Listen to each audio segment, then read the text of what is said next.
na linha o prefeito eleito agora, Eduardo Paes, que volta à prefeitura a partir do dia 1º de janeiro. Prefeito, vamos tentar ser o máximo objetivo possível aqui, não só nas nossas perguntas como nas respostas. Primeiro, parabéns, independente se alguém que está nos ouvindo aí gostou, gosta, votou, não votou.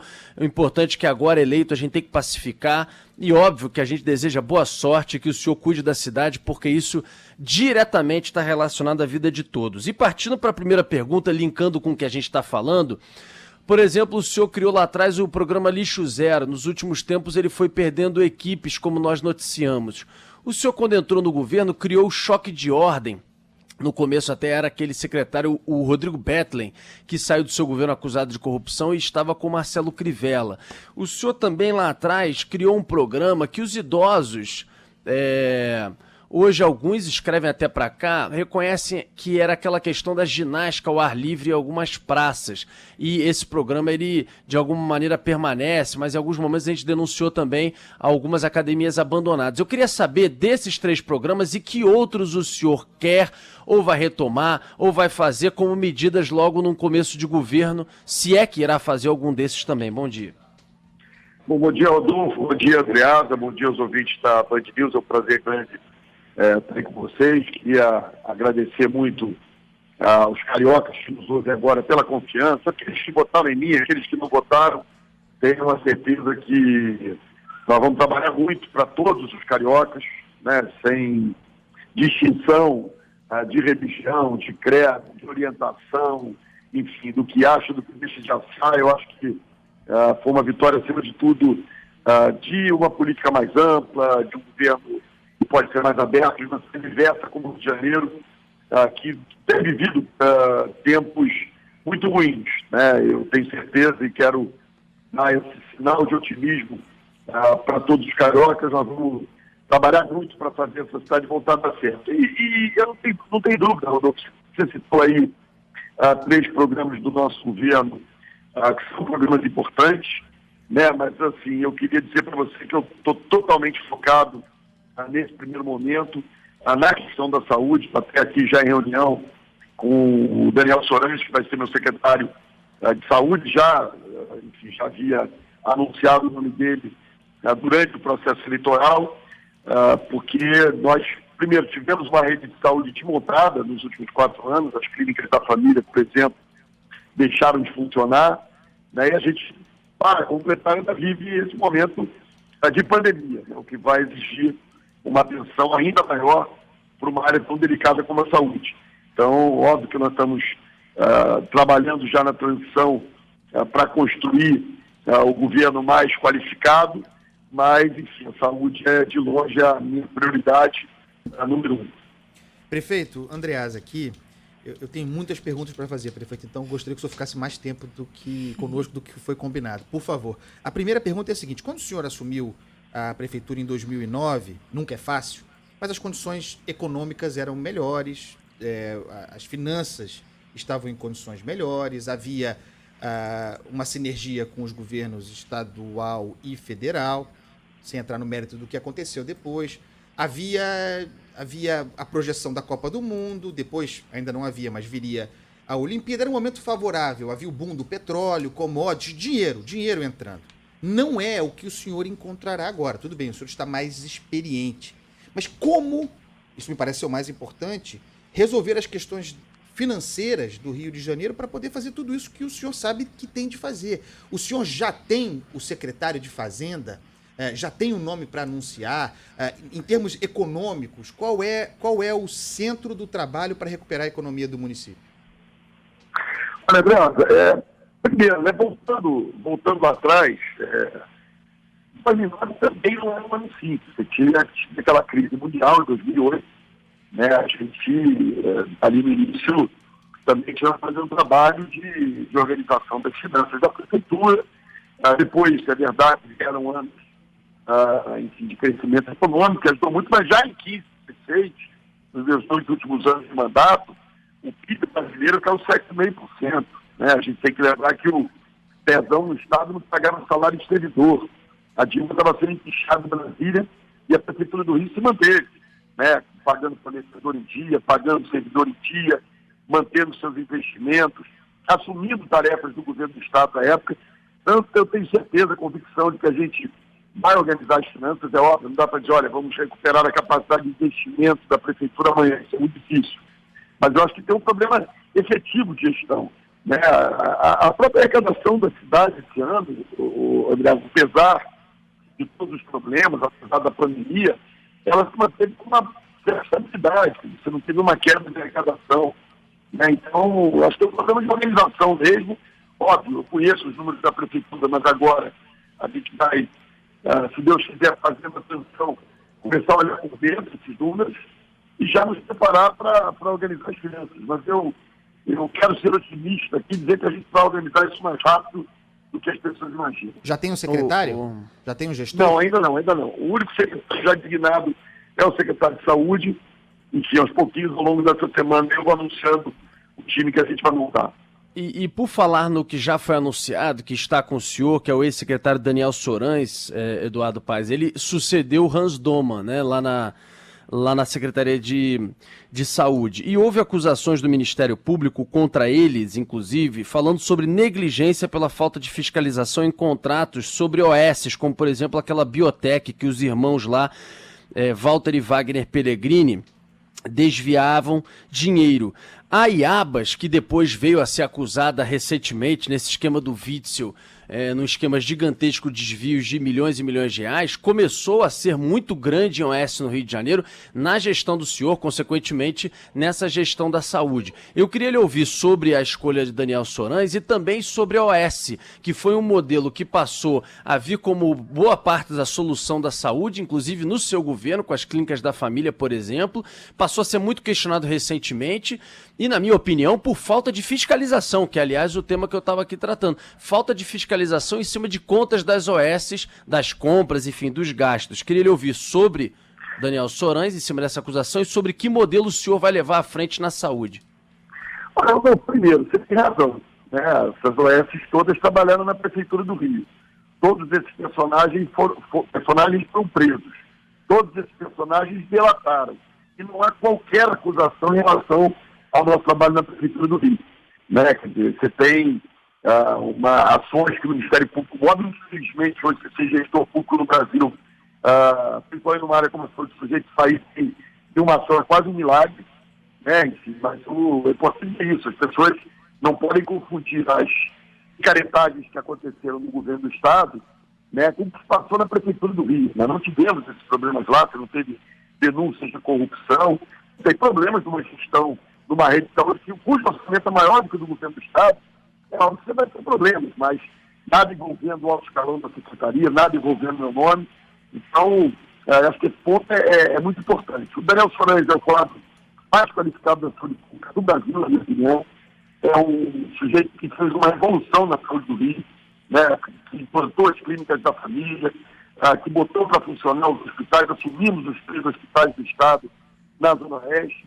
Eu tenho certeza, né, que nesse momento nós estamos colocando o quadro mais preparado para recuperar aquilo que funcionava e que deixou de funcionar, e também o quadro mais preparado para enfrentar essa pandemia.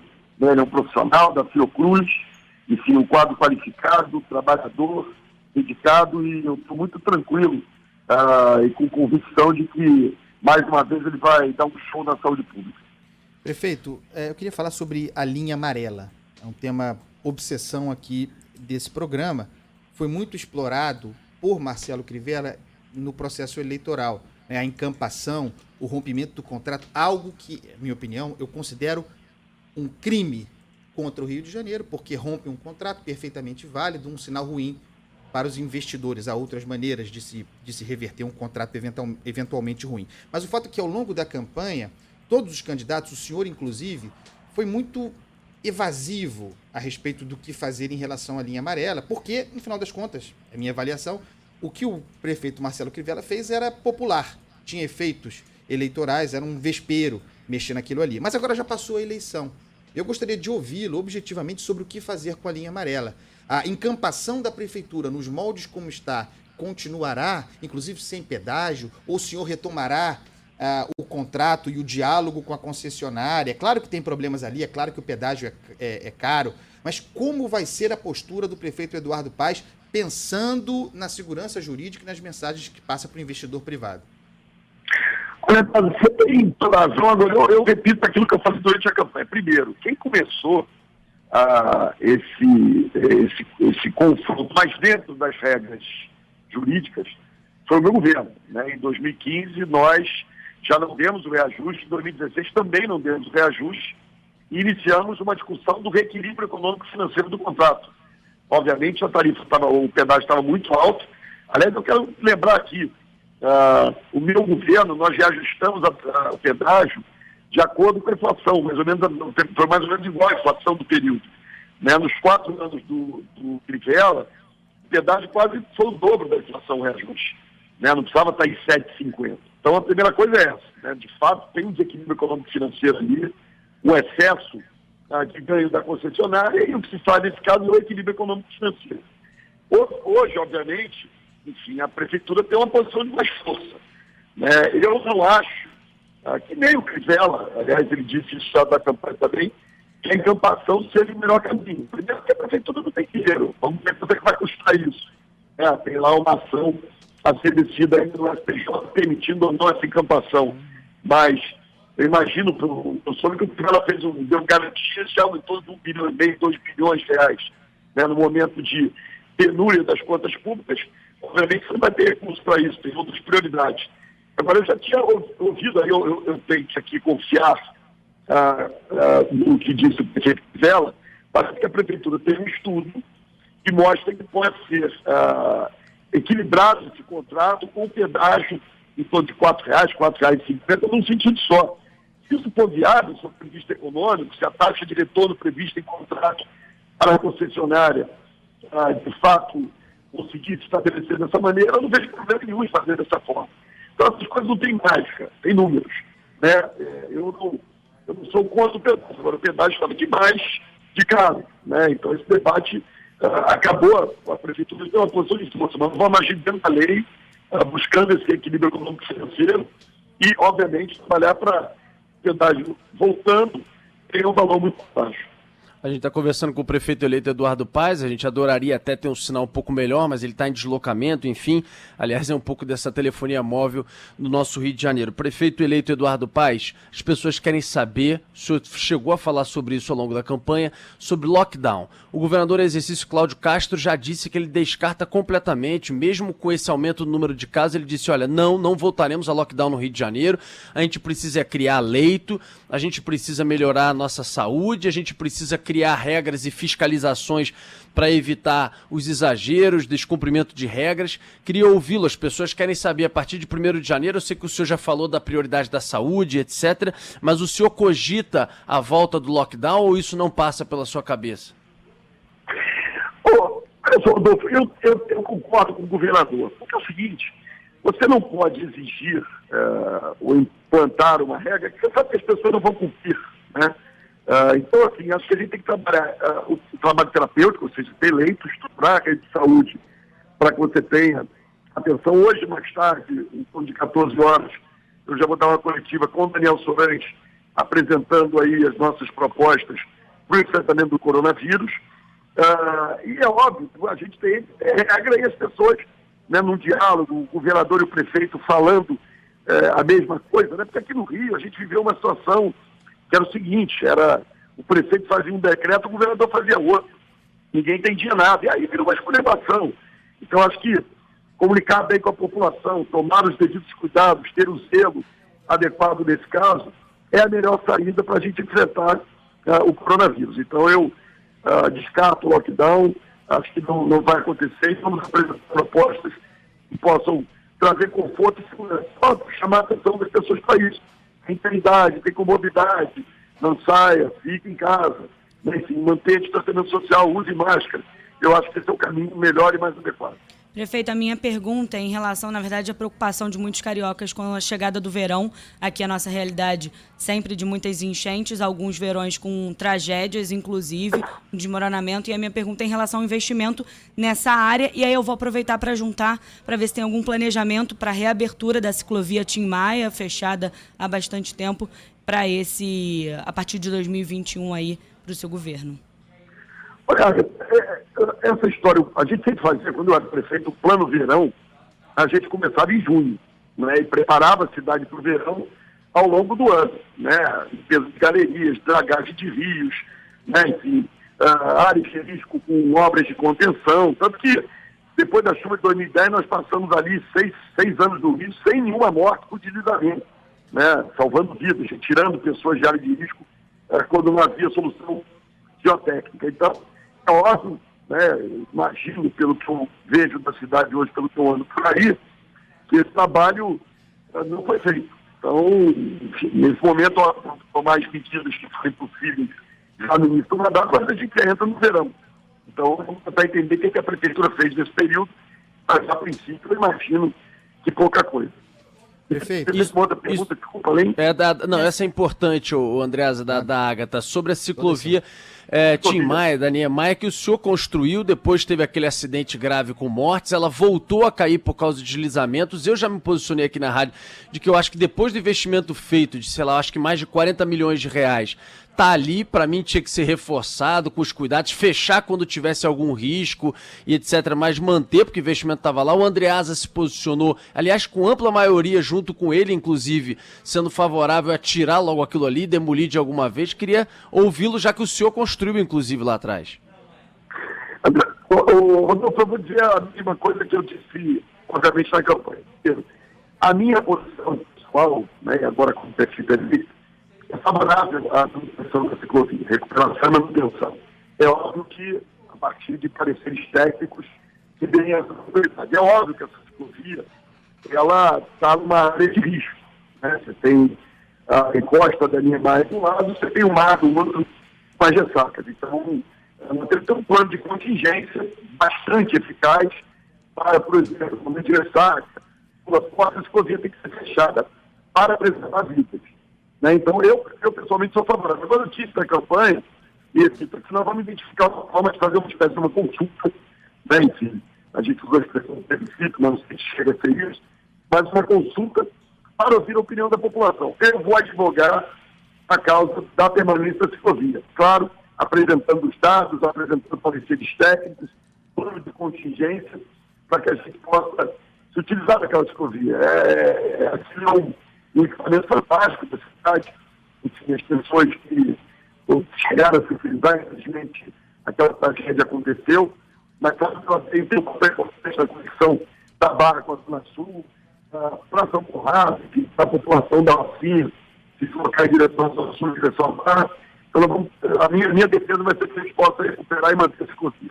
Prefeito, eu quero falar sobre milícia e ocupação do solo urbano. É evidente que o combate à milícia não cabe à prefeitura, é questão de segurança pública, governo do estado. Mas uma das principais fontes arrecadadoras e, portanto, que dá musculatura a esses grupos criminosos é a construção civil irregular, ocupando, erguendo, se apropriando de terrenos do solo urbano mesmo, um crescimento desordenado. O senhor conhece bem isso. É um problema que se agravou muito nos últimos tempos. Houve a tragédia, por exemplo, em Muzema, muito significativa, mas já acontecia, e o senhor sabe disso, na sua gestão à frente da prefeitura. Isso me parece ser algo urgente, que mereceria as melhores atenções, porque é uma forma de combater o crime organizado, asfixiar com fiscalização essas construções. Qual é o plano, se existe um, para o enfrentamento dessa questão e do zoneamento, né, do controle do uso do solo urbano, prefeito? André, acabou a festa da frente. Primeiro, nos meus 8 anos de governo, nós reduzimos a área ocupada por construções irregulares no Rio, né, em 5%. Então, nós agimos com muita firmeza. O próprio secretário do Zema basta ver uma foto do final de 2016 e olha que está hoje, né, que foi construído ao longo dos últimos anos lá. Absurdo. Uma indústria, isso. É uma indústria antiga, aliás, né? Hoje ficou popular, porque no sentido que tem milícias, mas a gente opera isso há muitos anos. Eu comecei minha vida política como subprefeito da Bahia, Jacarepaguá, e a gente observava isso naquela época. Na época, a gente chamava lá os grilheiros, né? Tinha gente, esses grupos organizados criminosos, que, aliás, se utilizam sempre do problema social para ocupar as jovens, né? Terrenos da cidade. Acabou essa festa. A partir do 1º de janeiro, a solução para isso é muita fiscalização, muito trator, muito prejuízo para as pessoas que acham que vão construir na cidade aonde bem quiserem. Olha, queria até fazer mais uma pergunta, mas até em respeito aos ouvintes, por causa da qualidade do áudio, prefeito eleito agora nesse finalzinho, que realmente está ruim, eu vou agradecê-lo, eu sei que o senhor também tem outros compromissos, essa não será apenas uma entrevista, certamente nós vamos falar, e o senhor sabe como acompanhou aqui na Band News FM, ao longo dos seus outros 2 mandatos, o quanto que a Band News FM cobra, enche o saco, reclama, critica, o senhor inclusive dava retornos com relação a isso, e será assim, como tem sido, aliás, nos últimos anos, e será assim ao longo também dos próximos 4 anos, quando o senhor estará à frente da prefeitura. Só para finalizar, e se o senhor pudesse até curto por causa do áudio aí, um ouvinte pergunta, o Levi mais cedo, se há possibilidade do senhor largar a prefeitura daqui a 2 anos para ir ao governo do estado, como o Dória fez em São Paulo. Não há a menor hipótese disso. Vou governar 4 anos e estava até com saudade de apanhar da Band News nos últimos 4 anos, então ficarei 4 anos sendo cobrado pela Band News, pelo Rodolfo, pelo Andreasa, pela Águia, pelo time de vocês. Infelizmente, o nosso Boechat não está na vez de nós, mas eu tenho certeza que esse espírito, esse cobrador guerreiro, que faz parte dessa rádio, esse é o papel da imprensa, esse é o papel de vocês.